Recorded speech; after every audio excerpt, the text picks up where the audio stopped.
English Hindi दोनों मिलाते हैं। और hallelujah, praise the lord, amen. और greetings to all in Jesus name. मैं परमेश्वर के हमारे यीशु मसीह के नाम से आप सबको अभिनंदन करता हूं और हम आनंदित हैं। आज शाम को यहाँ पर एकत्रित हुए हैं। जरूर लाइट नहीं है उस एरिया में, दो फेज रहता है, एक फेज है एक फेज नहीं है, जिसके कारण आप लोग अंधेरा में भी है, फैन भी नहीं है, गर्मी लग रही है। तो देखता हूँ जल्दी समाप्त करने के लिए, तो भी देखेंगे। और धन्यवाद देते हैं आप सब आए आज। कई लोग आज फर्स्ट टाइम आए हैं 7-8 महीने के पश्चात। आप सबको भी हम स्वागत करते हैं, मान के आए हैं। फिर भी कई लोग नहीं आते हैं, हम बहुत दुख लगता है मेरे को जब लोग नहीं आते हैं। सब जगह जाते हैं, ऑफिस जाते हैं, ड्यूटी जाते हैं, सब जगह जाते हैं, चर्च नहीं आते हैं। बहुत मेरा दिल टूटता है जब मैं इन बात को देखता हूँ। लेकिन क्या करें, लोगों का इम्पोर्टेंस ही नहीं मालूम है।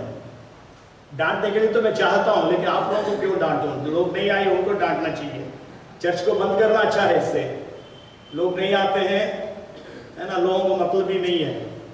यानी आप लोग आनंदित रहे। आप लोग आज, मैं दुखित हूँ, जब से आया तब से दुखित हूँ।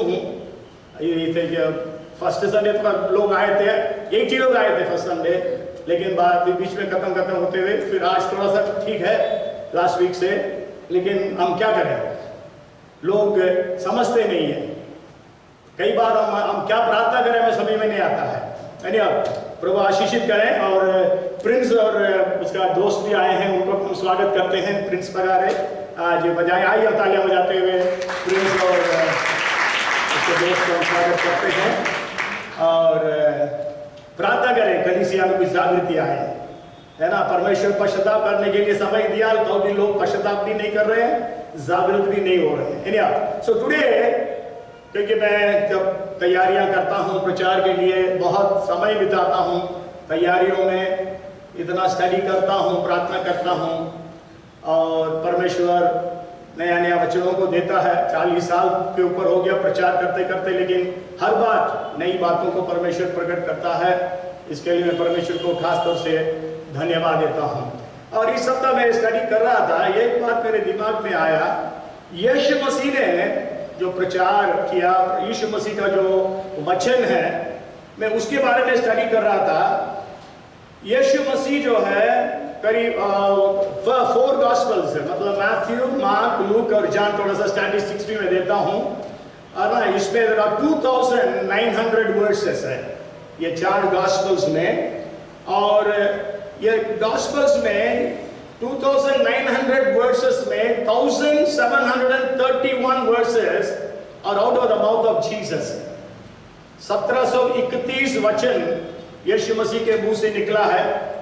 और तब मैं देखा ये 1731 वचनों में यीशु मसीह ने एक विषय पर ना, एक विषय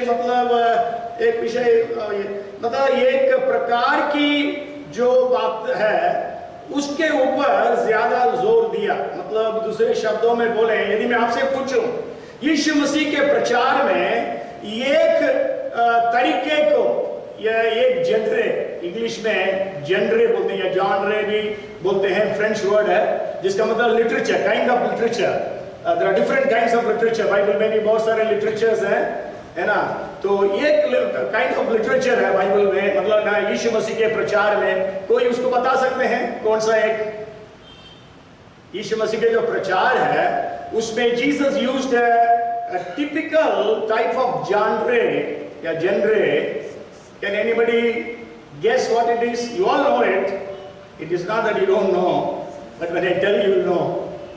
Anybody has an understanding of it? Because we all must be trained. हम सबको train होना चाहिए.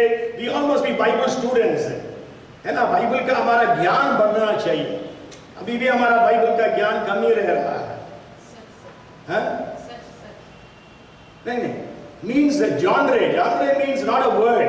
It is a literature, kind of literature. मतलब जैसा कविता की किताब है, so poetical literature, wisdom literature, है ना। बुद्धि का जी बातें बताई गई है बाइबल में, है ना। So like that, prophetical या एक apocalyptic बोलते हैं, मतलब आने वाले समय की बातें जो चीजों में बताया गया है। ऐसा गॉस्पेल्स में यीशु मसीह के प्रचार में यीशु मसीह ने एक जॉनरे, एक काइंड ऑफ लिटरेचर को, एक साहित्य के तरीके को यीशु मसीह ने यूज किया बहुत ज्यादा। वो कौन सा है?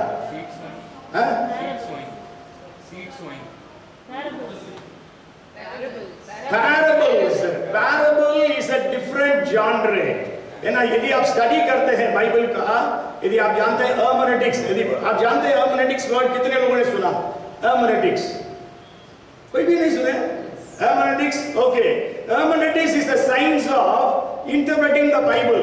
hermeneutics जो है मतलब बाइबल का अर्थ बताने का जो विज्ञान है उसको hermeneutics कहते हैं। homiletics किसको मालूम है? homiletics का मतलब क्या? प्रचार।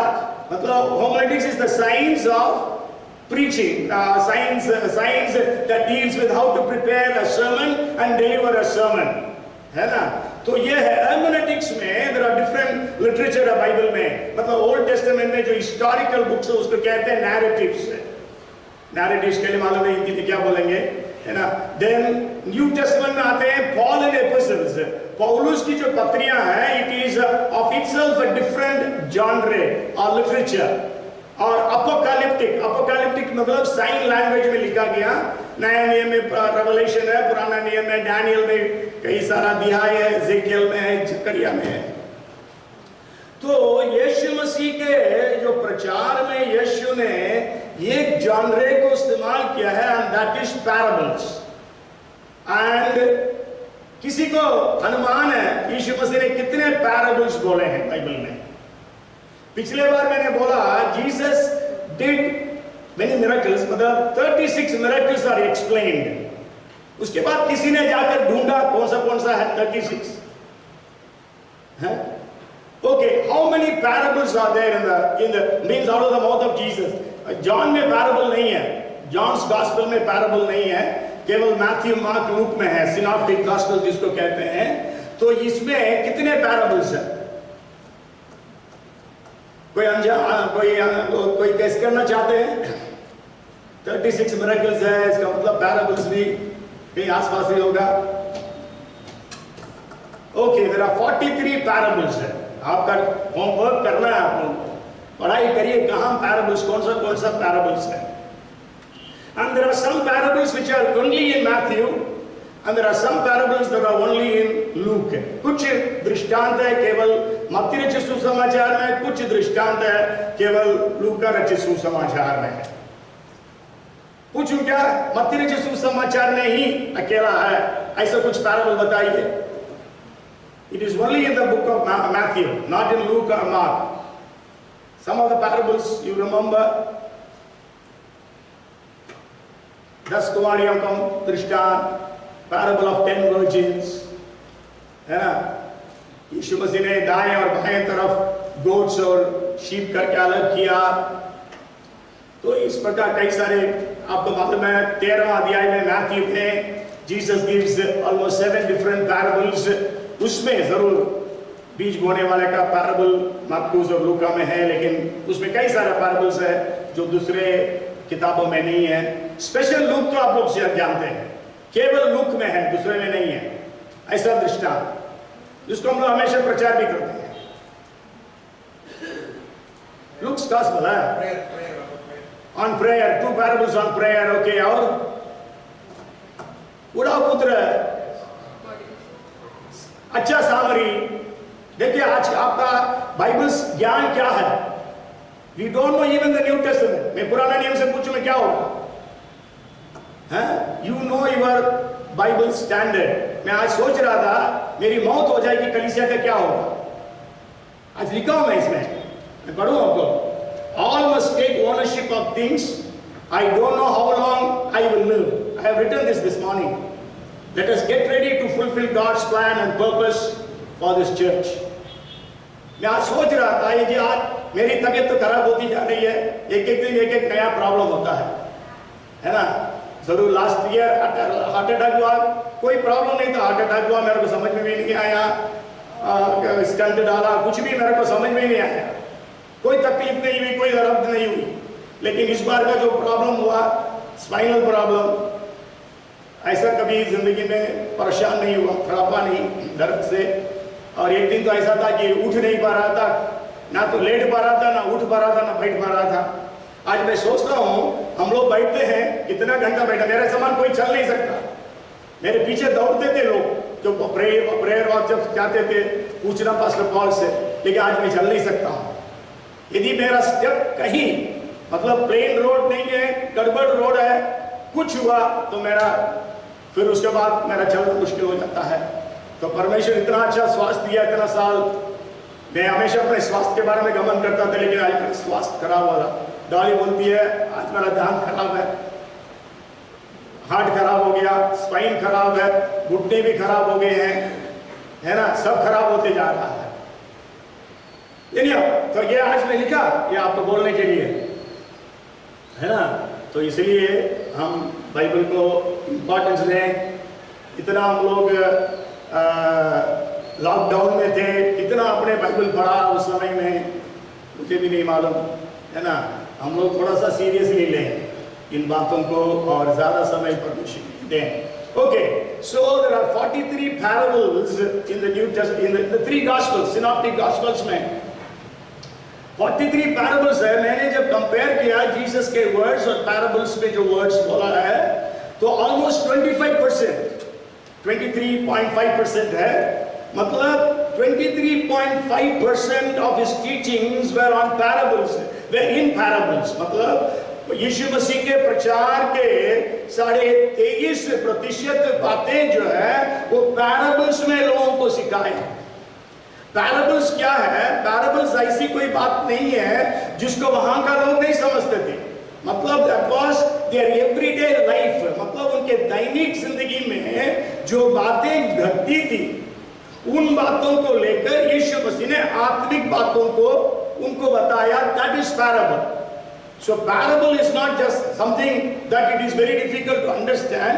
Sure, the people of Jesus days understood it 100%, लेकिन आज हम लोग को थोड़ा सा समझ में नहीं आता है because of the difference in culture and other things, है ना। So very easy, मैंने कहीं लिखा है parable का अर्थ मैंने लिखा। Okay. So as I told you, parable is a daily happening which Jesus used to illustrate his message and convey the message to the people.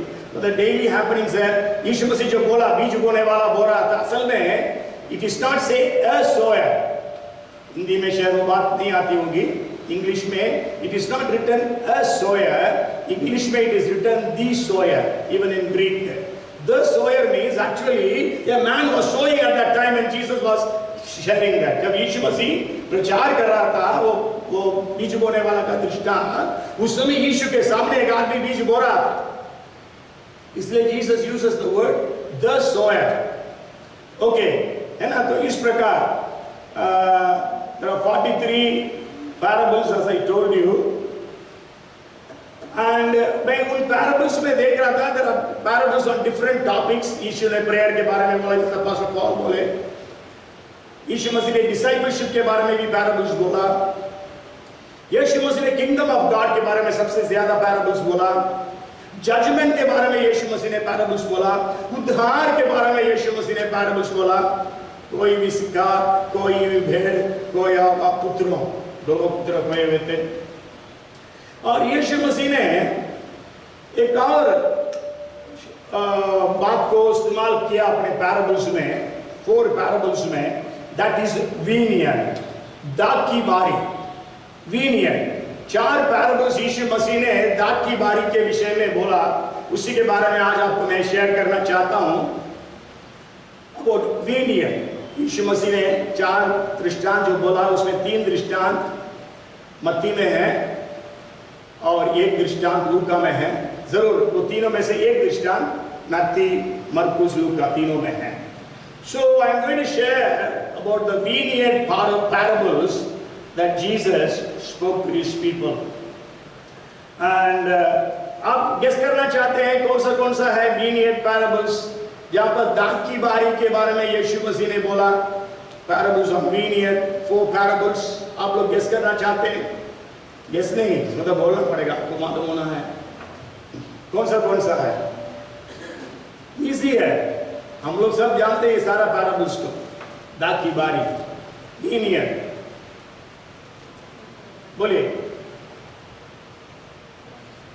हाँ,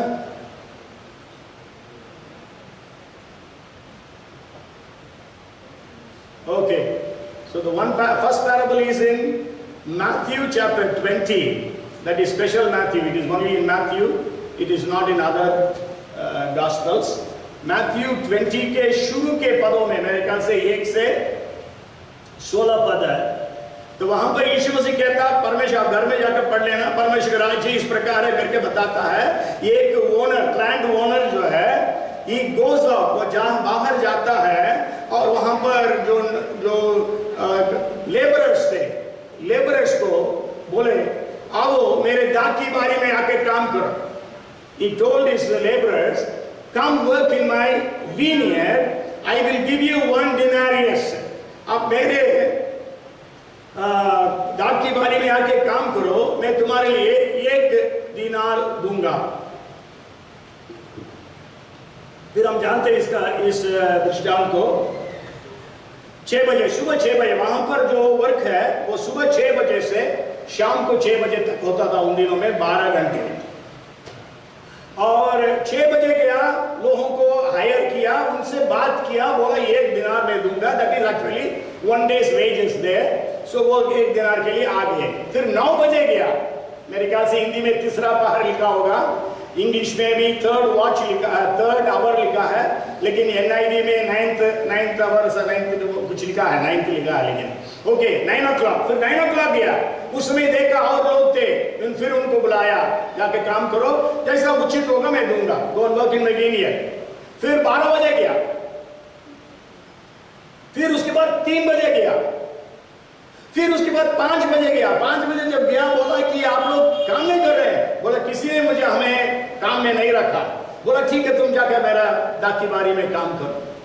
और जब पैसा देने का समय आया, पहले उसने बोला, पहले आखिरी में जो आए 5 बजे शाम को जो लोग आए उनको पहले देना है ना, ऐसा करके। तो उनको पहले जो आए, लास्ट में जो आए थे वो लोग आए, उनको भी 1 दिनार मिला। जब 1 दिनार मिला, जो सुबह से काम कर रहे थे वो सोचा हमको ज्यादा मिलेगा, लेकिन ज्यादा नहीं मिला, उनको भी 1 ही दिनार मिला। तो वो लोग कुड़कुड़ाने लगे। तब मालिक बोलने लगा, मैंने तुमको 1 दिनार में ही रखा, यदि मैं दयालु होकर उनको मैंने 1 दिनार दिया तो तुम क्यों उससे जलते हो, क्यों दाग करते हो, क्यों एनवी करते हैं, है ना। यह आज हमारे भारत में तो होगा ही नहीं, हम लोग को ये हो ही नहीं सकता, ये तो हम सोचेंगे। लेकिन it was every year happening in Israel, मतलब ये हर साल इस्राएल में हुआ करता था। कब हुआ करता था? असल में वहां का जो दाग का जो कटनी है, it used to happen in the end of सितंबर महीने के आखिरी में कटनी होती थी दाग की, ग्रेप्स की। And soon after that the monsoon starts, heavy rains will start. इसलिए यदि बारिश शुरू हो गई, दाग खत्म, खराब हो जाएगा। इसलिए दाग का जो मालिक है, दाग की बारी का, वो लोगों का हायर करता है। उस समय लेबरर्स भी ज्यादा नहीं मिलते हैं, इसलिए 1 घंटा के लिए भी कोई आकर काम करता है, उसके लिए काम मिलता था। तो that was very much normal for Israelites. इसलिए यीशु ने जब इस घटना को बोला, लोगों को मालूम है क्या बोल रहा है। लेकिन यहां पर मैं जो आपको 2 बातें मैं बताना चाहता हूं। One is the comfort of God. The comfort of God. What is God's comfort? आज हम जानते हैं बेरोजगारी बढ़ गई है, but I want to tell you, encourage you. यानी Jesus is saying, kingdom of God is like this. परमेश्वर का राज्य इस प्रकार है। Kingdom of God is not of this world. Kingdom of God is of a different world. परमेश्वर राज्य इस दुनिया का नहीं है, it is completely different। हम इस बात को जानते हैं। और it actually revolutionizes all the worldly systems. मतलब जो Christian world view है, that actually is anti to all other world view और worldly systems. दुनिया के सारे systems के बिल्कुल विपरीत है। इसमें यीशु मसीह दो बातें कहता है. One is we can understand the comfort of God. The comfort of God is everybody has a right to work. मतलब हर एक को रोजगार का हक है. Everybody has a right to work. Unemployment is a curse. So I was thinking, we church needs to pray. We need to pray. Church needs to pray for this unemployment problem to be abolished. See, that's why यीशु मसीह ने 11 मतलब 5 बजे शाम को जाकर लोगों को higher करता है. Means everybody has got a right to work. Hallelujah. So इसलिए कि आपके पास जॉब नहीं, आप बोलिए प्रभु जी आपका राज्य का सिद्धांत है मेरे को नौकरी चाहिए. आपने 11वां घंटा में आकर 5 बजे शाम को आकर लोगों को हायर किया, मेरे को हायर किया. इसलिए एक व्यक्ति यदि यीशु मसीह का आखिरी समय में ग्रहण करता है वो भी उचित प्रतिफल को पाएगा. जैसा यीशु मसीह के साथ जो क्रूस पर चढ़ाया हुआ था उसके लिए भी यीशु मसीह ने बोला आज तो मेरे साथ स्वर्ग लोक में रहोगे. You will be with me in paradise. So आज हमारे लिए परमेश्वर का कंफर्ट यह है जब लाखों करोड़ों, मेरे ख्याल say about 14 crore 140 million people in India, Bharat में केवल 14 करोड़ लोग जो है दे लॉस्ट देयर जॉब्स. वो लोग अपने जॉब्स को खो दिए. वही स्टैटिस्टिक्स है. तो इसका मतलब यह है वचन के अनुसार every one of them of those 14 crore. आज अनएम्प्लॉयमेंट यूथ इतना है, आज अनएम्प्लॉयमेंट एजुकेटेड इतने हैं. सो हमें उसके लिए प्रार्थना करना है, हमारा उत्तरदायित्व है. We need to pray and इसलिए गॉड्स कंफर्ट है. Everybody has a right to work. यदि आपके पास जॉब नहीं, आज आप जानिएगा आपके लिए गॉड्स कंफर्ट यह है आपको जॉब मिलना बहुत जरूरी है, वो आपका हक है. And then the second thing is the compassion of God. One is comfort of God, another is compassion of God. What is God's compassion? God's compassion is, see एक फैमिली में यदि सबको खाना खाना है, भरपेट खाना खाना है, उनके बेसिक नेसेसिटीज पूरी होनी है, दे मस्ट गेट एटलीस्ट 1 दिनार. 1 दिनार उनको सैलरी मिलना ही चाहिए. यदि वो 11वां घंटे मतलब 5 बजे शाम को जो आदमी आया, 3 बजे जो आया, 12 बजे जो आया, 9 बजे जो आया, उनके घंटों के हिसाब से यदि उनको वेतन मिला होता या मजदूरी मिली होती, उनके परिवार में उस दिन भूख और प्यास हुआ होता. God does not want anyone to go to bed empty stomach, starving.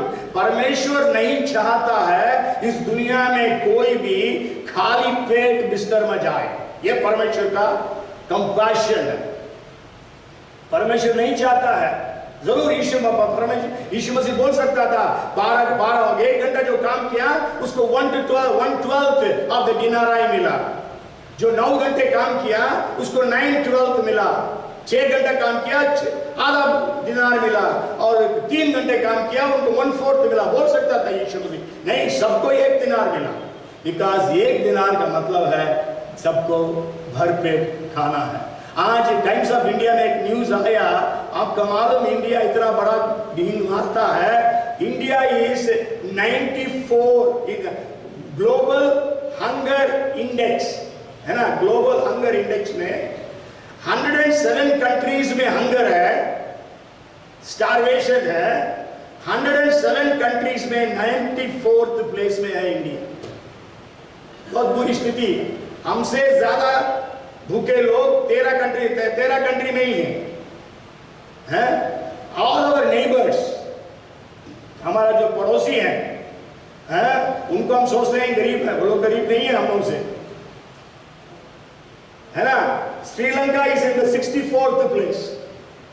Sri Lanka, हम लोग 94th प्लेस में. Pakistan is in 88th place. Bangladesh is in 75th place.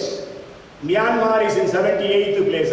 Myanmar तो बहुत गरीब देश है, म्यांमार 78th place में, इंडिया 94th place में. So we really need to pray. हमें ये प्रार्थना करना है कि पर मैं कई बार प्रार्थना करता हूँ, प्रभु आप तो सबको खिला सकता है, पिला सकता है, लेकिन लोग आपके पास नहीं आते.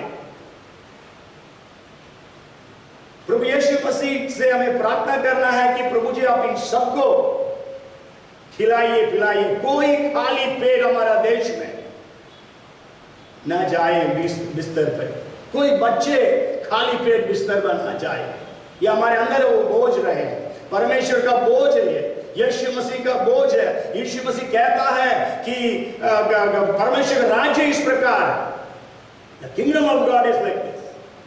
तो आज मैं और परमेश्वर के राज्य में हैं. We are in the kingdom of God. So what is our burden? Do we have the comfort and the compassion of God, at least to pray?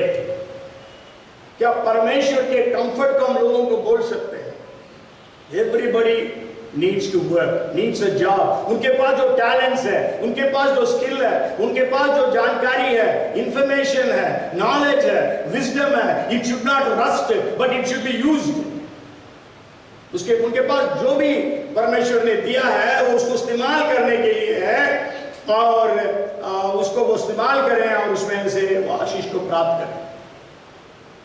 आप इस घर जाकर इस दृष्टांत और पढ़िएगा. मेरे पास टाइम नहीं है और एक्सप्लेन करने के लिए. एक दृष्टांत के ऊपर मैं कई घंटों बोल सकता हूँ, है ना, लेकिन इतना काफी है. Comfort of God and compassion of God को आप याद रखिएगा. God wants everyone must have a job. God wants everyone must have full stomach. Okay? परमेश्वर चाहता है सबको नौकरियां हो और सब भर के खाए. दो बात इस दृष्टांत से हम समझें. And then the second parable is in the 21st chapter of Matthew. Matthew 21वां अध्याय में, मत्ती 21वां अध्याय 28 से 32 में दूसरा एक पैराबल है. ये सब हम जानते होंगे. एक बाप का दो बेटे थे. बाप वो गया बड़ा बेटे के पास, वो बोला, बेटा, son, go work today in my vineyard. बेटा जाओ काम करो आज मेरे दाख की बारी में. उसने क्या बोला? मैं नहीं जाऊंगा, लेकिन पश्चाताप करके गया.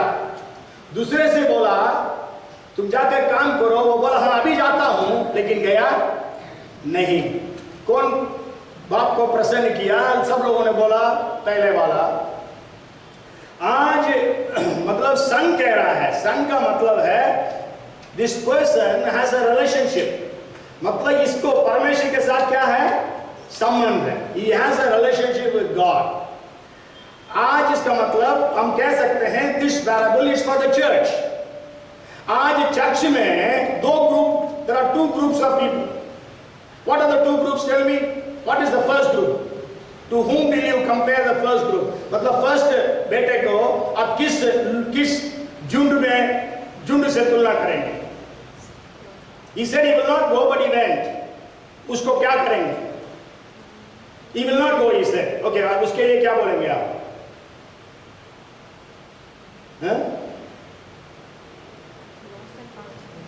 Disobedient, rebel. Okay? And then okay, the second group, वो बोला मैं जाऊंगा, नहीं दिया, तो उस ग्रुप को क्या बोलेंगे?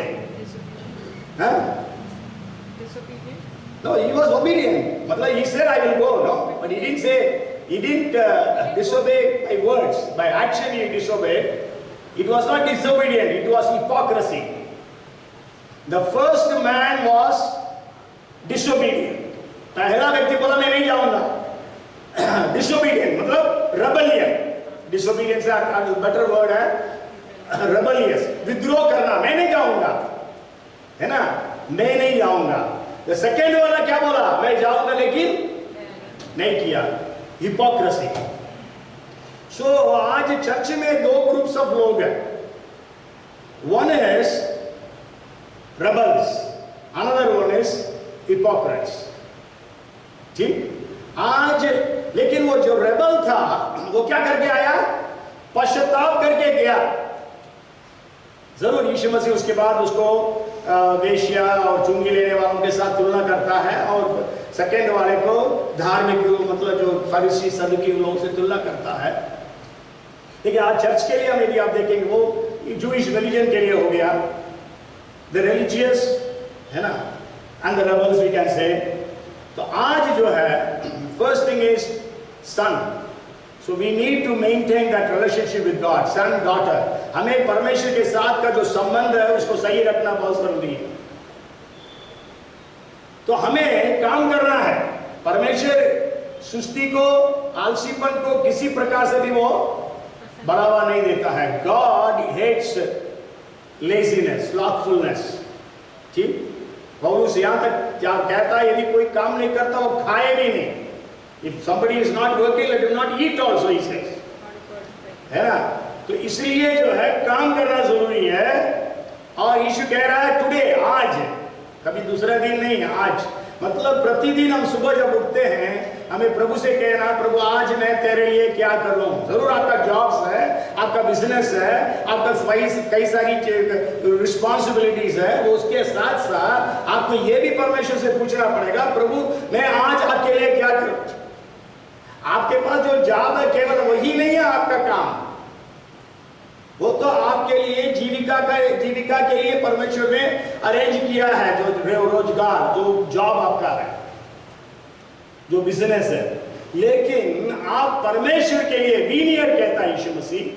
तो हम परमेश्वर के लिए जरूर वीनियर को हम लोग पूरी दुनिया से ही हम लोग तुलना करेंगे। तो आज हम परमेश्वर के लिए क्या कर रहे हैं? So the first son was a rebel।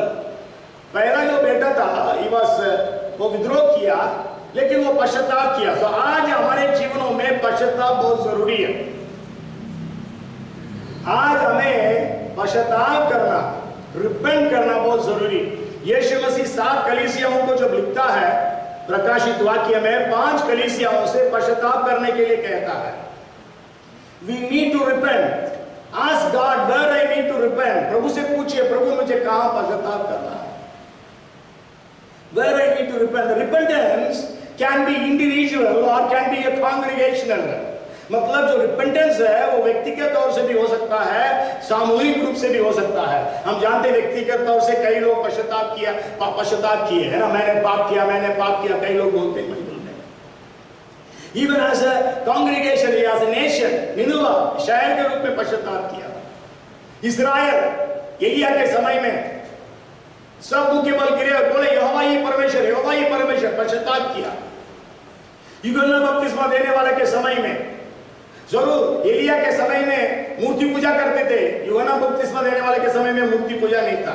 एक बात आपको याद रखना, जब से कैप्टिविटी से वापस आए इस्राएली लोग, जब यहूदी लोग, इस्राएली लोग जब बाबुल के बंधुआई से वापस आए इस्राएल में, है ना, 70 साल वहां थे, फिर वापस आए, मंदिर बनाए, फिर दीवारें बनाए। आप देखेंगे उसके बाद वो कभी मूर्ति पूजा नहीं की। कभी यहूदी लोग क्या नहीं किए? मूर्ति पूजा नहीं की।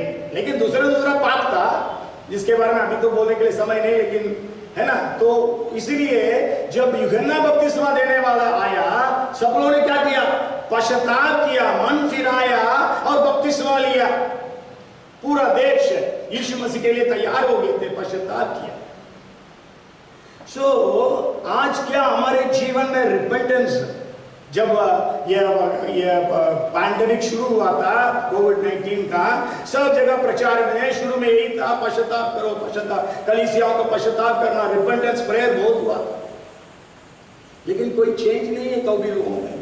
तो आज जो है हमारे जीवन में हमें इस बात को याद करना है, कहां कहां हमें पश्चाताप करना। पश्चाताप के विषय में बहुत कुछ बाइबल में लिखा है। एक पश्चाताप के बारे में अभी हम लोग पढ़ेंगे, आप लोग भी पढ़िएगा। अभी मैं चाहता हूं उसको पढ़ें। मैं भी जब इस वचन को पढ़ा था हैरान हो गया। यूजुअली जो लोग पश्चाताप करते थे, क्या करते थे पुराना नियम में? बोलिए, क्या करते थे?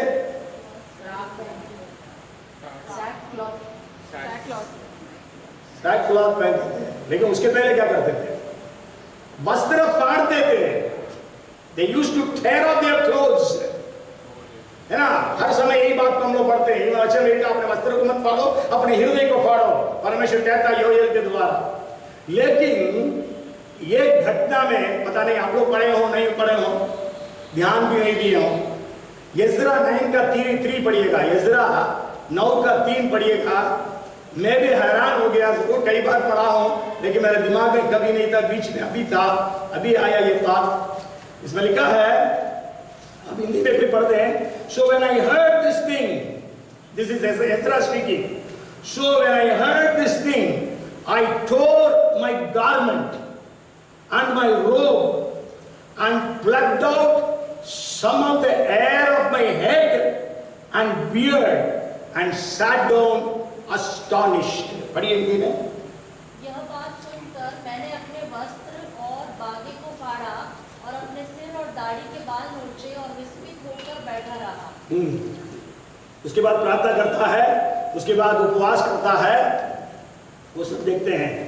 केवल वस्त्र नहीं फाड़ा, वस्त्र और अपने मतलब इनर कोट को भी फाड़ा, और क्या किया, बाल को, हिंदी में तो लिखा बाल को नोचा, लिखा ना, है ना, मतलब बाल को निकाला उसने और दाढ़ी के बाल को निकाला। कितना दर्दनाक हुआ होगा, खून भी बहा होगा। मतलब जब उसने देखा यज़रा लोगों में पाप है, इस्राएलियों में पाप है, so he could not bear it, वो उसको बर्दाश्त नहीं कर पाया, सह नहीं सका। ना केवल वस्त्र फाड़ा, उसने अपने सिर के बाल को नोचा और अपने दाढ़ी के बाल को नोचा। यीशु मसीह के बारे में लिखा है, उसके दाढ़ी के बाल को नोचे करके, जब उसको क्रूस के वेदनाएं दे रहे थे उसके पहले, मतलब आज क्या, आज हमारे जीवन में पश्चाताप है। एक और वचन पढ़ेंगे पश्चाताप के विषय में। वो पौलुस कहता है, बेंद लेकर आऊं क्या, ऐसा ऐसा सब कुरिन्थी कलीसिया में कहकर वो लोग जो पश्चाताप किए, उसके पश्चात पौलुस लिखता है, उसको भी हम लोग पढ़ेंगे। दूसरा कुरिन्थियों उसका 7वां अध्याय, शायद 7वां अध्याय, दूसरा कुरिन्थियों 7 का 10-11 क्या, उसका 10 और 11 आप पूरा पढ़ लेना बाद में। 10 और 11 में लिखा है, For godly sorrow produces repentance leading to salvation, not to be regretted, but the sorrow of the world produces death. For observe this very thing, that you sorrowed in a godly manner. What diligence it produced in you, what clearing of yourselves, what indignation, what fear, what vehement desire, what zeal, what vindication. In all things you proved yourself to be clear in this matter. पढ़िए हिंदी में। क्योंकि परमेश्वर भक्ति का शोक ऐसा पश्चाताप उत्पन्न करता है कि जिसका परिणाम उद्धार है, और फिर उससे पछताना नहीं पड़ता, परंतु संसारी शोक मृत्यु उत्पन्न करता है। तो देखो, इसी बात से तुम्हें परमेश्वर भक्ति का शोक हुआ, तुममें कितनी उत्तेजना और प्रत्युत्तर और रीस और भय, लालसा और ढूंढ और पलटा लेने का विचार उत्पन्न हुआ। तुमने सब प्रकार से यह सिद्ध कर दिखाया कि तुम इस बात में निर्दोष हो। तो यहाँ पर देखते हैं 2 प्रकार का सॉरो, ये पश्चाताप, वर्ल्डली सॉरो और गॉडली सॉरो, है ना। तो आप बाद में आप पढ़ लीजिएगा उन वचनों को। तो आज हमारे जीवन में पश्चाताप, मतलब एल्डर सन, जो बड़ा बेटा था, उसके जीवन में पश्चाताप की जरूरत था। वो पश्चाताप किया, he repented, he regretted and went back and worked। वो जाकर काम किया। दूसरा बेटा ने बोला अभी मैं जाता हूं, लेकिन गया नहीं। हिपोक्रेसी, आज कलीसिया में बहुत हिपोक्रेसी है। We have, आज हिपोक्रेसी का जो वर्ड है नया नियम में, it was only used by Jesus, केवल यीशु ने उसको इस्तेमाल किया। वो 3 सिनॉप्टिक गॉस्पेल्स में ही इस्तेमाल किया है। सो हिपोक्रेसी जो है आज चर्चेस में बहुत है। Answer is good, behaviour is bad. Promise cannot take the place of performance. Fine words can never substitute fine deeds. Okay, तो इसलिए आज जो है आप अपने जीवन को जांचे, एम आई ए रेबल और ए हिपोक्राइट? क्या मैं विद्रोह करने वाला हूं या पाखंडी हूं? यीशु मसीह जो है पापियों को कभी डांटा नहीं था, लेकिन पाखंडियों को डांटा। तो आज हमारा जीवन कैसा है? So that was the second parable, अब बाद में पढ़ लेना। एंड द थर्ड पैराबल, ये पैराबल जो है मत्ती, मरकुस, लूका तीनों में है, और ये पैराबल उसके एकदम नेक्स्ट वर्सेस से है। 21 Matthew 21, 28 to 32 is the parable of two sons, दो बेटों का दृष्टांत। And this parable of vine dressers, it is in Matthew 21 verses 33 onwards, है ना, 33 के बाद। अच्छा, मैं एक बात बोलना भूल गया था। वो फर्स्ट पैराबल में हमने देखा था कि जो मजदूर हैं इस्राएल में, 3 प्रकार के मजदूर या सेवक नौकर होते थे। एक है डुलोस, डुलोस का मतलब स्लेव्स है, गुलाम खरीदे हुए हैं वो लोग, मालिक के घर में रहते थे, मालिक के एक प्रॉपर्टी जैसे है। जरूर उनको बहुत सारे निंदा, बहुत सारे मतलब इल ट्रीट किया जाते थे वो लोग, बंधुआई मजदूर आज हम भारत में सुनते हैं। लेकिन उनको भूखा नहीं रहना पड़ता। जरूर वो भूखा रखेगा, गलती करेंगे उसको खाना नहीं मिलेगा, ऐसा हो सकता था, लेकिन वो भूखे नहीं रहेंगे क्योंकि उनके मालिक के पास पैसा है ना। तो उनका मालिक जो भी देता वो खाएंगे, तो इसलिए उनको वो लोग खाली पेट कभी सोएंगे नहीं, है ना। दूसरा जो ग्रुप है उनको सर्वेंट्स कहते हैं। आपको मालूम है उड़ाव पुत्र के कहानी में सर्वेंट्स मतलब जब बड़ा बेटा बड़ी आवाज को सुना, एक नौकर को बुलाया। सर्वेंट का मतलब एरंड बॉय, मतलब प्यून जैसे दफ्तरों में प्यून रहते हैं, तो उनके जैसे हैं, कोई भी काम करना पड़ता है। तो वो भी एक प्रकार, वो भी घर में ही रहता था, मालिक के घर में ही रहता था, उसको भी, उसके परिवार को भी खाना पीना सब मिल जाता था, मतलब वो भी थोड़ा बहुत ठीक है। जरूर इल ट्रीटमेंट तो दूसरी बात है। But then the third group, actually these labourers, जो लोग 6 बजे, 9 बजे, 12 बजे, 3 बजे, 5 बजे नौकरी में रखे गए, काम में रखे गए, this is the third group, the lowest level of labourer. They are called the hired labourers. जब उड़ाव पुत्र यीशु अपने पिता के पास आया, पिता से बोला, हे पिता, मैं पुत्र कहलाने के लिए योग्य नहीं हूं, मुझे क्या बना दे, मुझे एक नौकर बना दे। Actually the Greek word is, मुझे हायर्ड सर्वेंट बना दे। हायर्ड सर्वेंट का मतलब है आपको काम मिला, घर में खाना, चूल्हा जलेगा, यदि काम नहीं मिला, चूल्हा बुझ गया, मतलब खाना नहीं है। ओके, तो ये स्थिति, मतलब ऐसे लोग के बारे में यीशु मसीह बोल रहा है कि they also need to have a job. Okay, that I just slipped out because मैं नोट्स पूरा नहीं देखता हूं। Okay, the third one is the vine dresser. आप सब जानते हैं इस कहानी को भी। तो मतलब एक काक की बारी थी और उसने चारों तरफ बाधा, मतलब हेज डाला, मतलब फेंस डाला, ही डग अ वाइन प्रेस, मतलब सब कुछ सही, सब तैयारियां करके कुछ टेनेंट्स को दिया। टेनेंट्स, ओके, हिंदी में क्या बोलते हैं इसको, जो आप अपने खेत को किसी को देते हैं, बटिया, ओके, है ना। तो वो, तो शायद उनका से जो सैलरी है वो इतना % ऑफ द प्रोड्यूस हो सकता है, प्रोड्यूस ये पैसा हो सकता है, ये मतलब इसी प्रकार से उनको वो मिलता है, उसका जो प्रोड्यूस से किराए के सामान वो मिलता है। और यहाँ पर एक राजा, या बोलिएगा ये लैंड ओनर ने क्या किया, सब कुछ कर दिया, अपना दाख की बारी को किसी को, टेनेंट्स को दे दिया, और उसके बाद दूर देश चला गया, और उस टेनेंट्स को फिर अपना नौकर को, अपने सेवकों को भेजा, तुम जाकर उनसे क्या करो, हाँ, वसूली करो। और उन्होंने क्या किया, उनको मारा, पीटा, है ना, अलग अलग कार्य किया, मारा, सब कुछ किया उन्होंने ना, पीटा, सब कुछ किया, शर्मिंदा कर दिया, वो सब लिखा हुआ है। अलग अलग लोगों को भेजा, अलग अलग। फिर उसके आखिरी में मालिक ने सोचा, ठीक है, मेरा बेटा को भेजता हूं तो उसको इज्जत करेंगे, लेकिन उन्होंने बेटों को क्या कर दिया, मार दिया। तो इसके बाद वो मालिक आएगा तो क्या करेगा, उनसे छीन लेगा उस बाग की बारी को, दूसरों को दे देगा। ये यीशु मसीह ने दृष्टांत बताया था। और इस दृष्टांत में परमेश्वर आपको और मुझको क्या सिखाना चाहता है ना, इट स्पीक्स अबाउट गॉड। परमेश्वर के विषय में बहुत कुछ बताता है यह दृष्टांत। परमेश्वर ने क्या किया, पहली बात है गॉड्स ट्रस्ट इन मैन, मतलब परमेश्वर आपके ऊपर मेरे ऊपर भरोसा रखता है।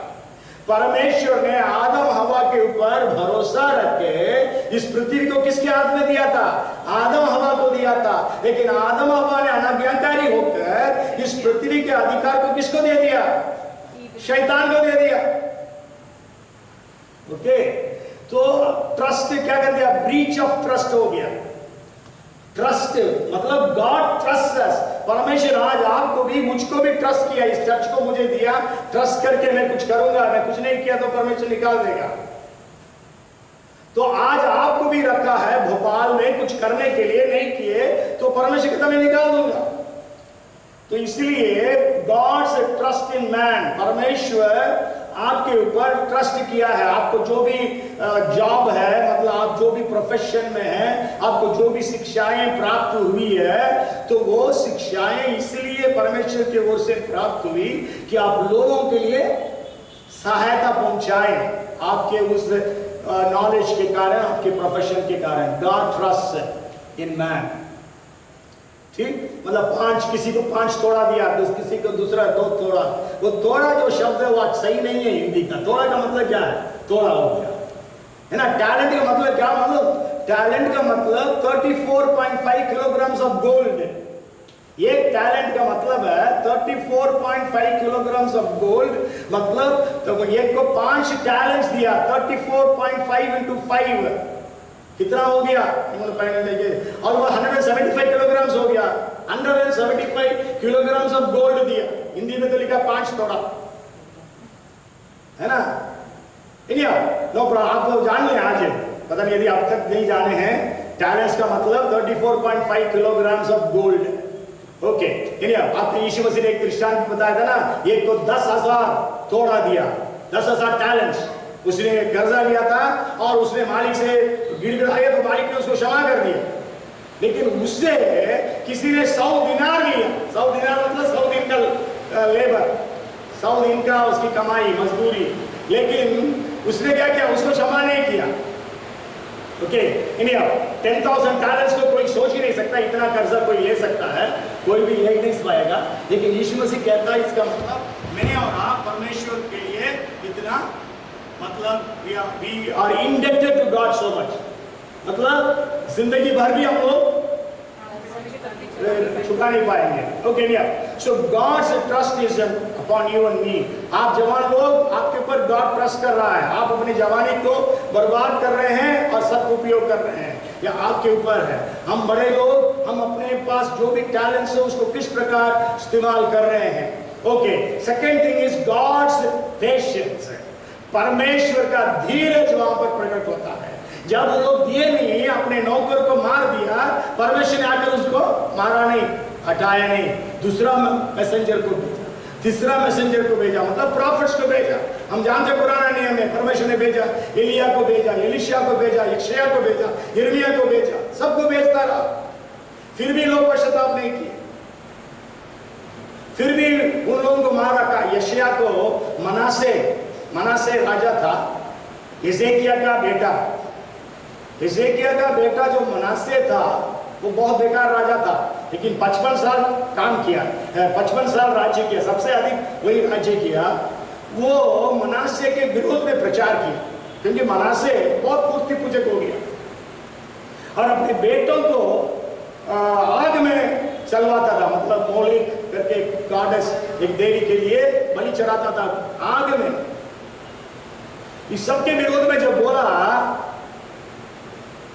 मनासे ने बोला यशायाह को, तुम कभी प्रोफेसी नहीं करोगे, तुम कभी भविष्यवाणी नहीं करोगे। ये बोला नहीं, मेरा तो भविष्यवाणी करूंगा। भविष्यवाणी करता रहा। आपको मालूम कैसे मारा उस मनासे ने? मनासे कोई नॉन क्रिश्चियन किंग नहीं था, हैं? कोई बाइबल मतलब यहूदी, यहूदी वो ये जू था, बाइबल जानने वाला, मानने वाला नहीं था, जानने वाला। और बाप सबसे best, one of the best kings Hizkiyyah. इसका मतलब बाप अच्छे हैं, इसका मतलब ये नहीं है बच्चे सही हो जाएंगे। बच्चों को सही रास्ता दिखाना माँ बाप का भी काम है। सो गॉड्स पेशेंस, उसको उसने क्या कर दिया, एक क्या बोलते हैं, trunk of the tree, trunk of the tree लिया, ट्रंक के अंदर जो रहता है उस सबको निकाला और उस ट्रंक के अंदर यशायाह को बांधकर अंदर घुसाया पेड़ के ट्रंक में। ट्रंक को क्या बोलते हैं हिंदी में? ओके, आप जानते हैं ना ट्रंक। ओके, उसके अंदर उसको घुसाया, घुसाकर उसने क्या किया, दो जन को बोला आरी से काटो उसको बीच में। हैं? अंदर कौन है? यशायाह है, बाहर पेड़ का ट्रंक है, ऊपर कौन? दो लोग आरी से काटे। ऐसा मारा मनासे को, सॉरी मनासे राजा ने। तो आपके इंफॉर्मेशन के लिए, तो अब क्या हुआ, अब हुआ कि परमेश्वर ने जब देखा मेरे मैसेंजर्स को इस प्रकार किया, चलो मैं बेटा को भेजूंगा। बेटा को भेजा। बेटा कौन है? यीशु मसीह। उसको क्या कर दिया उन्होंने? क्रूस पर चढ़ा दिया। So God's patience is manifested. Even Yeshu Masih को क्रूस पर चढ़ाने के बाद भी परमेश्वर ने तीसरा काम जो उसका है, जजमेंट, गॉड्स जजमेंट। परमेश्वर ने तुरंत जज नहीं किया। God is trusting upon you and me. परमेश्वर ने आज आपके ऊपर, मेरे ऊपर भरोसा किया है, पहली बात। And God is patient, मेरे ऊपर भी पेशेंट है, आपके ऊपर भी पेशेंट है। लोगों के ऊपर परमेश्वर धीरज रखता है, मतलब विश्वासियों के ऊपर। जरूर परमेश्वर नॉन बिलीवर्स के ऊपर धीरज रखता ताकि कोई नाश ना हो, परंतु सबको मनफिराव का अवसर मिले। दूसरा पत्रस 3 का नाम है, God is long suffering that none should perish, but everyone must come to repentance. और यहाँ थर्ड देखते हैं God's judgment। परमेश्वर आएगा, आकर क्या करेगा? उन सबको निकाल देगा। So God's judgment is going to come। ये भी जो कोविड-19 है, ये सब परमेश्वर का एक जजमेंट का एक क्या बोलेंगे, फोर्थ टेस्ट है। फोर्थ टेस्ट, खाना बनाते समय क्या शरीर नमक डाले, सही चीजें खा रहे, क्या करते हैं बनाने वाले हैं? थोड़ा सा चखते हैं। फोर्थ टेस्ट है। So these are all fourth test, ये जो कोविड-19 वगैरह है। Anyhow, so God's judgment is going to come. Okay, so this parable is telling about God's trust upon us, God's patience and God's judgment. And the second thing that this parable teaches, दूसरी बात जो यह teach करता है वो है हमारे बारे में। It is teaching about human beings, मनुष्यों के बारे में बताता है। इन अदर वर्ड्स, बिलीवर्स के बारे में बताता है। जरूर यहूदियों के बारे में बताया।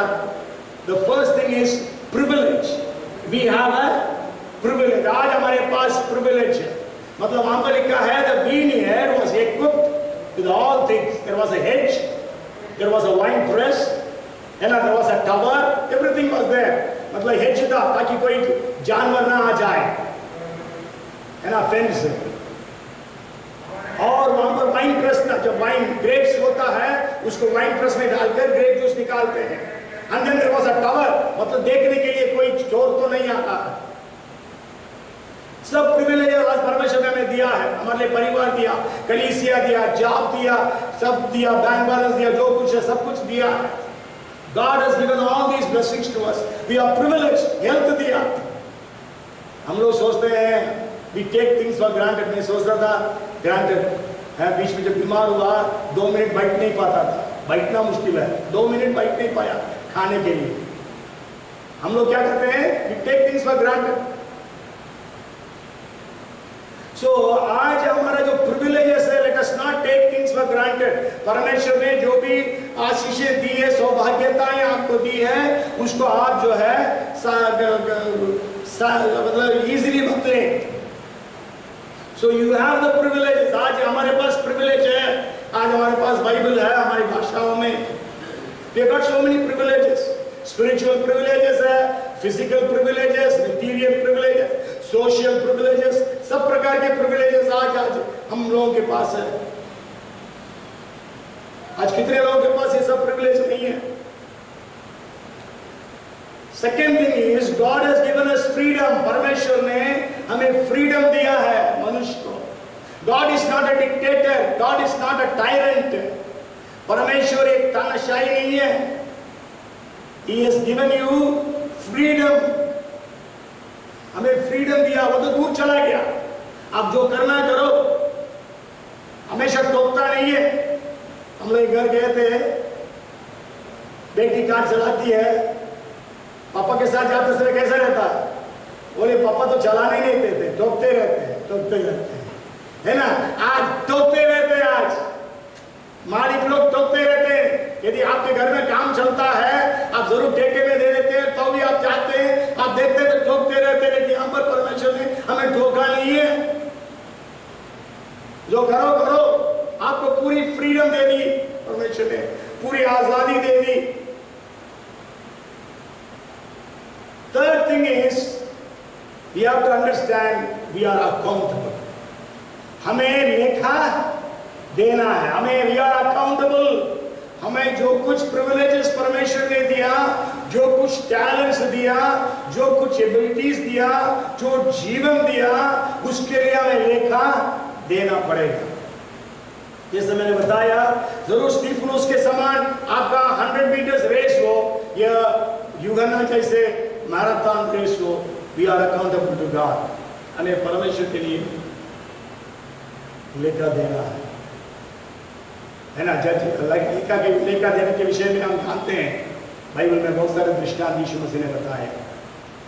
And the fourth thing is पाप का छल, है ना? डिसीटफुलनेस ऑफ सिन, पाप का छल। यदि आप पढ़ेंगे नहीं, अभी इब्रानी 3:13 में लिखा है, पाप के छल से तुम्हारा हृदय कठोर ना हो जाए। Let not your hearts be hardened by the deceitfulness of sin. आज पाप के छल से हम कठोर हो जाते हैं। लोग यीशु मसीह में क्यों नहीं आते? क्योंकि पाप का छल है, हमको पाप अच्छा लगता है। इन सबको छोड़कर आना मुश्किल है। आज बहुत सारे जवान लोग क्यों नहीं आते हैं? ये सब छोड़ के जाना मुश्किल है। मर्लिन मनरो से बिली ग्राहम ने बोला कि रिपेंट करो करके। मर्लिन मनरो से I don't want your Jesus, उसके एक हफ्ते के अंदर सुसाइड कर मर गई। लोग don't want to leave the deceitfulness of sin. मसला इस दुनिया का मोह माया में लोग फंस गए हैं और छोड़ना नहीं चाहते। And this parable tells about Jesus. यीशु के बारे में बताता है। बाकी सब सर्वेंट्स हैं, जितने prophets, preachers, priests आए थे, kings, सब servants हैं। They were all messengers. But here it is Son, Jesus, Son of God, God Himself, परमेश्वर स्वयं। दूसरी बात यीशु मसीह के बारे में, यीशु मसीह को लोग जबरदस्ती पकड़कर क्रूस पर नहीं चढ़ाया। यीशु मसीह ने अपने आप को क्रूस पर मरने के लिए सौंपा। लास्ट वीक हमने देखा था, आवर रिडेम्पशन इज प्रेशियस। हम प्रेशियस हैं, हमारा रिडेम्पशन प्रेशियस। पर यीशु मसीह ने हमारे लिए कब मरा? जब हम पापी ही थे तब हमारे लिए मरा। हम भक्तिहीन थे तब मरा यीशु मसीह। यीशु मसीह को किसी कोई पकड़ने के लिए किसी के पास अधिकार नहीं है, कोई नहीं पकड़ सकता। यीशु मसीह कितने बार, कम से कम 7-8 बार यीशु मसीह गायब होता था। पकड़ने के लिए कोशिश की, यीशु मसीह क्या होता था? गायब हो जाता था। यीशु मसीह, जीसस यूज्ड टू वैनिश। इसलिए लोग हम बोलते हैं, यहूदा के लिए पक्ष लेते हैं। यहूदा इस्करियोत भी सोचा लोग पकड़ेंगे यीशु को, लेकिन यीशु तो गायब हो जाएगा, है ना? मेरे को 30 सिक्का भी मिल जाएगा, यीशु मसीह भी गायब हो जाएगा, एक पत्थर में 2 आम, यही सोचा होगा। लेकिन वहां यीशु मसीह पकड़ा गया तो जाकर फांसी मतलब लटक गया जाकर, है ना? कहीं सोचा नहीं था वो ऐसा होगा। बट डिसीटफुलनेस ऑफ सिन मतलब पाप का छल, रुपया का लालच, सारी बुराइयों का जड़ है। अपने ही मालिक को, अपने ही गुरु को पकड़वा दिया उसने। ओके, और फोर्थ थिंग जल्दी से समाप्त करेंगे, मेरे ख्याल से 5 मिनट और लेंगे।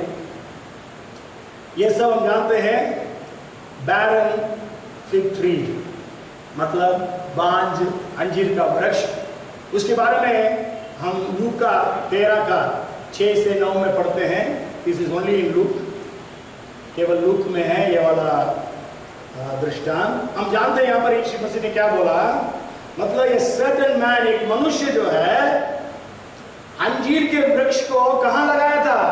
अपने दाग की बारी में लगाया था, है ना। दाग की बारी के बारे में जो चौथा दृष्टांत है, दाग की बारी में यीशु मसीह ने किसको लगाया? अंजीर के वृक्ष को लगाया। आपको मालूम है एक और अंजीर का वृक्ष जो फल नहीं दिया था, यीशु मसीह को भूख लग रही थी, जाकर देखा तो उसमें फल नहीं था और उसको श्राप दे दिया। आपको मालूम है वो कहां था? It was on the road side, it was on the road side, सड़क पर था, मार्ग में था। लेकिन ये वाला कहां था? It was in the vineyard. मतलब देखिए कितना प्रिविलेज्ड था ये, कितना केयर, कितना कंसर्न, कितना कुछ किए होंगे, उसका हाउ फर्टिलाइज किया होगा, पानी दिया होगा, सब कुछ किया होगा उसके लिए। और इसके लिए एक माली भी था। There was a dresser, सब कुछ था। आज हमारे लिए सब कुछ है, पास्टर है, लीडर्स है, सब है, लेकिन हम क्या कर रहे हैं? ओके, तो वहां पर हम लोग क्या देखते हैं? So the advantages of this fig tree, ये फिग ट्री हम सबको दर्शा रहा है। दाग की बारी में परमेश्वर ने हमें लगाया। So it was planted in the वीड ईयर, मतलब बेटर सॉइल, मोर केयर। और ना केवल वही, it belong to a certain man. ये वाला जो पेड़ है लावारिस नहीं, it belong to a certain man, that is God. You and I belong to God. आप और मैं परमेश्वर के हैं। I am glad I belong to Jesus करके हम गीत गाते थे, बच्चों को सिखाते थे। I am glad I belong to Jesus, है ना। आज हम आनंदित हैं क्योंकि हम यीशु मसीह के हैं। We are privileged, we belong to Jesus. Last Sunday हमने देखा यू आर प्रेशियस, आप बहुमूल्य हैं परमेश्वर के लिए, आप अनमोल हैं, आप जो भी है आप अनमोल है। So you are privileged, you belong to a certain man, that is God Jesus. और ओनर का एक्सपेक्टेशन है, मतलब जो मालिक है वो प्रतीक्षा करता है कि हम फल लाएंगे। आपको मालूम है गॉड ऐसा है principle, that principle is anything that is not fruit giving will be destroyed. जो भी फल नहीं देता है वो काटा जाता है, वॉट एवर इट इज, है what ever it is, if it is not bearing fruit it will be cut off. इसलिए यीशु मसीह ने उस अंजीर के वृक्ष को क्या किया? श्राप दिया जब उसमें फल नहीं था। जो व्यक्ति एक तोड़ा जिसको मिला था उसने कुछ नहीं किया तो परमेश्वर ने उसको, है ना, नरक में डाल दिया। So God is seeking for fruits. आप जो है परमेश्वर आपसे मुझसे फल ढूंढ रहा है। एंड ही वाज डिसअपॉइंटेड, मतलब वो निराश हो गया, कोई फल नहीं मिला। मतलब आज जो है परमेश्वर यहां पर कह रहा है, सी ही वेटेड 3 years से, मैं 3 साल से देख रहा हूं फल नहीं है। जरूर यीशु मसीह की जो 3 साल की सेवकाई है उससे हम तुलना कर सकते हैं। सो 3 साल। और कुछ लोग और उसको प्रॉफिटिकली लेते हैं और बोलते हैं 3 ages or 3 dispensation, that is before captivity means when they were in the nation of Israel, जब वो लोग इस्राएल देश में थे, वो first year. Second year is during the days of captivity, मतलब जब वो लोग बंधुआई में थे 70 साल बाबुल में। तीसरा है after return from captivity, captivity से आने के बाद। तीनों टाइम में उन्होंने क्या नहीं लाया? फल नहीं लाया। यीशु मसीह 3 साल सेवा किया, 3.5 साल, 3 साल कोई फल नहीं लाया। जरूर उसके बाद जब पत्रस यूहन्ना सब पवित्र आत्मा पाए प्रचार किए तो बहुत सारे यहूदी लोग यीशु मसीह में आए। जरूर बहुत सारे यहूदी लोग विरोध किए। आपको मालूम है पौलुस की प्रचार को गैर यहूदियों ने, अन्य जातियों ने विरोध नहीं किया। इट वॉज यहूदी लोग जो विरोध किए, जहां भी जाता था यहूदी लोग विरोध किए। जरूर 70 एडी में हम जानते हैं परमेश्वर ने क्या कर दिया। 70 एडी में इस्राएल को नाश कर दिया था। So Jesus waits long, मतलब परमेश्वर धीरज धरता है। बोलता मैं 3 साल से देखा ना भी फल लाया और जगह को भी क्या कर रहा है, घेर कर रखा है। It is wasting the land, so let us cut. आज लेकिन मेरे लिए आपके लिए मतलब पिता इस प्रकार जब आपके बारे में मेरे बारे में कहता है, आज हमारे लिए मध्यस्थता करने वाला एक है। कौन है? यीशु मसीह। इब्रानी 7:25 में लिखा है वो निरंतर युगानुयुग वो मध्यस्थता करता है। पढ़िए इब्रानी 7:25 में क्या लिखा है। इसलिए जो उसके द्वारा परमेश्वर के पास आते हैं वह उनका पूरा उद्धार कर सकता है, क्योंकि वह उनके लिए विनती करने को सर्वदा जीवित है। यस, उनके लिए विनती करने के लिए सर्वदा जीवित रहता है। इवन रोमियो 8वां अध्याय में भी है, पढ़ें क्या उसको भी। रोमियो 8 का पढ़िएगा 34 पद 34th verse. Who is he who condemns it? It is Christ who died, and furthermore is also risen, who is even at the right hand of God, who also makes intercession for us. पढ़िए 34 of Romans. फिर कौन है जो धर्म की आज्ञा देगा? मसीह वह है जो मर गया परंतु मुर्दों में से जी भी उठा और परमेश्वर की दाहिनी ओर है और हमारे लिए निवेदन भी करता है। Yes, हमारे लिए विनती करता, हमारे लिए निवेदन करता, मध्यस्थता करता। So he was telling that वो इसको खत्म करो, तब वो विनती करता है 1 और साल छोड़ दो, 1 और साल छोड़ दो। I will dig it and dung it. मैं इसको खोद कर मैं इसके लिए खाद डालूंगा, अगले साल नहीं दिया तो काट दे। He did not pray never to cut it down. उसने ये प्रार्थना नहीं किया हमेशा के लिए मत काटो, है ना। हमारे लिए जब यीशु मसीह मध्यस्थता करता है वो ये नहीं बोल रहा हमेशा के लिए मत काटो, प्रभाकर को हमेशा के लिए मत काटो, लेकिन टाइम आएगा काट देगा परमेश्वर। ओके, तो ये बात। So God's judgement is again speaking about judgement. तो ये बात है। तो ये एक बात से समाप्त करता हूँ, इसको मैं बीच में भी एक बार किया था। आज कई स्टेजेस में हम लोग पाए जाते हैं। First stage is where God is looking for intercessors for us, मतलब वो स्टेजेस स्तर है जहां पर हमारे लिए मध्यस्थता करने वाले को परमेश्वर ढूंढ रहा है। मतलब इवन दुनिया के लिए भी बोल सकते हैं, है ना। हम जानते हैं एजेकियल 22:30 में उनके बीच में ऐसा एक मनुष्य को ढूंढना चाहा जो बाड़े को सुधारे और देश के निमित्त नाके पर ऐसे खड़े हों कि वे देश को नाश न कर सको, परंतु कोई ना मिला। सो God is seeking for one man who can stand in the gap so that God will not be able to destroy the nation, but God says I found now. So there is a period or stage, स्तर है जहां पर मैं और आप मध्यस्थता करेंगे, परमेश्वर हस्तक्षेप करेगा। God will spare us। पर हमें कोई हमारे लिए प्रार्थना करे, हम स्पेयर हो, हमको परमेश्वर छोड़ देगा, नाश नहीं करेगा। That is one stage। लेकिन another stage है, यदि आप एजेकियल बाद में पढ़ लीजिएगा 14th chapter verses 14 and 20, वहां पर परमेश्वर कहता है यदि इसमें शहर में इस देश में नोवा, दानियल और जोब, अय्यूब भी रहे, वो केवल अपने को बचा लेंगे लेकिन अपने बच्चों को भी नहीं बचा सकते। हम जानते हैं ये सब ग्रेट प्रेयर वॉरियर्स है। नोवा, डैनियल, जोब। अय्यूब ने अपने मित्रों के लिए प्रार्थना किया। डैनियल प्रेड सो मच, नोवा प्रेड। ओके, तो वो स्टेज है, केवल अपने लिए अपने को बचा सकते हैं। अय्यूब अपने बच्चों को बचा, मतलब अपने बच्चों के लिए बलिदान चढ़ाता था। अंदर स्टेज 3 में if you read Jeremiah chapter 15 and verse 1, घर में जाके पढ़ना 15 and verse 1, वहां पर लिखा है even intercessors like Moses and Samuel cannot impress or influence God।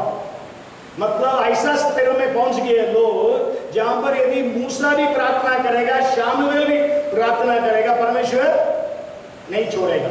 अब तो मालूम, मूसा ने 4 बार इस्राएलियों के लिए प्रार्थना किया, चारों बार परमेश्वर ने उनको छोड़ दिया। लेकिन यहां पर ऐसी स्थिति में लोग पहुंच गए, जब ऐसा लोग भी प्रार्थना करेंगे, ऐसे इंटरसेसर्स, हमको कोई बचाने वाला नहीं रहेगा। And the fourth stage is Jeremiah chapter 7 verse 16, यिर्मयाह 7 का 17, 11 का 14, 11 and verse 14 and 14 and verse 11, 11, 14 and 14, 11 में यहाँ पर परमेश्वर कह रहा है, उनके लिए प्रार्थना मत करो। प्रार्थना, God is telling not to pray for the people। ऐसी स्थिति में भी लोग पहुंच सकते हैं। इस्राएल लोग पहुंच गए थे, परमेश्वर ने बोला यिर्मयाह से, मत प्रार्थना करो इनके लिए, मैं नहीं सुनूंगा। तो आज अपने बारे में भी सोचे, क्या ऐसी स्थिति में तो हम लोग नहीं पहुंच रहे हैं? हम कौन से स्टेज में हैं? हमारा शहर कौन से स्टेज में आज है? गैस ट्रेजेडी हुआ था, परमेश्वर ने छोड़ दिया। अब कोविड-19, परमेश्वर क्या कहना चाह रहा है? हमारा देश के लिए परमेश्वर क्या कहना चाह रहा है? आज हम प्रभु के सामने हम मांगे, ढूंढे, परमेश्वर की इच्छा को पहचाने।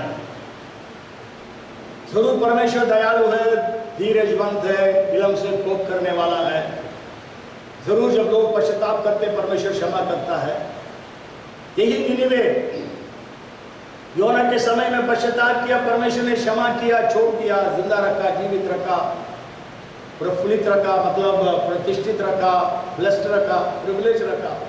लेकिन उन्होंने वापस अपने ही पापों में गए। आफ्टर 150 ईयर्स, नाहूम के टाइम में परमेश्वर ने खत्म कर दिया निनिवे।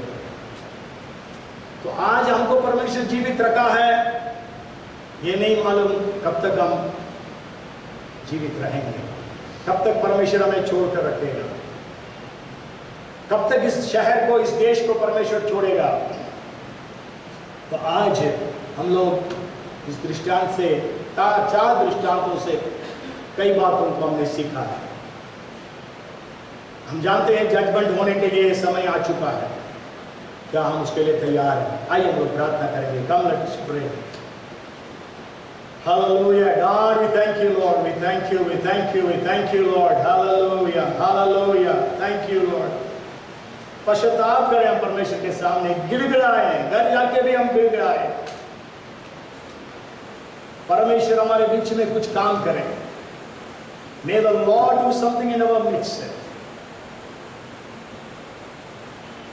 In my life, in our lives, in our families, in our church, in the city, in this nation, in this state, in the nations of the world. परमेश्वर धीरजवंत है, विलंब से कोप करने वाला।